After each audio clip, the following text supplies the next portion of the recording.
Hello friend, welcome to my channel. আমি doctor Chandrakant. তো আজ আপনাদের রোজ যদি করলা খান, অর্থাৎ রোজ যদি করলা কেউ খায় তাহলে কি কি উপকার হয় এবং কি কি বেনিফিটস হয়, তো আজকে সে বিষয়ে আলোচনা করব। করলা খাওয়ার উপকারিতা। চ্যানেল যদি নতুন, চ্যানেল সাবস্ক্রাইব করবেন। চলুন শুরু করা যাক। তো করলা খেলে ব্লাড সুগার নিয়ন্ত্রণ থাকে। করলাতে পলিপেপটাইড পি এবং চ্যারেন্টাইন নামক যৌগ থাকে, যা রক্তে শর্করার মাত্রা কমাতে সাহায্য করে এবং সুগার নিয়ন্ত্রণ করে।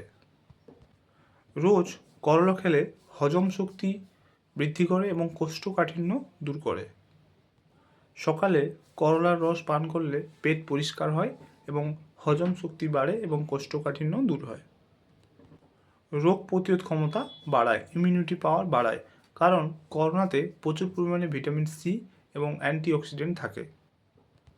করলার রস ওজন কমাতে সাহায্য করে, কারণ করলার রস ফ্যাট সেল বার্ন করতে সাহায্য করে, তাই ওজন কমাতে সাহায্য করে। এছাড়াও করলার রস রক্ত পরিষ্কার করতে সাহায্য করে এবং হাই ব্লাড প্রেশার নিয়ন্ত্রণ করে। করলার মধ্যে অ্যান্টিঅক্সিডেন্ট থাকে, তাই ত্বক ও চুলের উজ্জ্বলতা বাড়ায় এবং চর্মরোগ দূর করতে সাহায্য করে।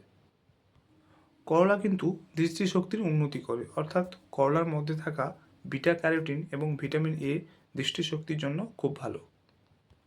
তো এতক্ষণ জানলেন যে রোজ যদি করলা খান বা করলার রস খান তাহলে কি কি উপকার পাওয়া যাবে।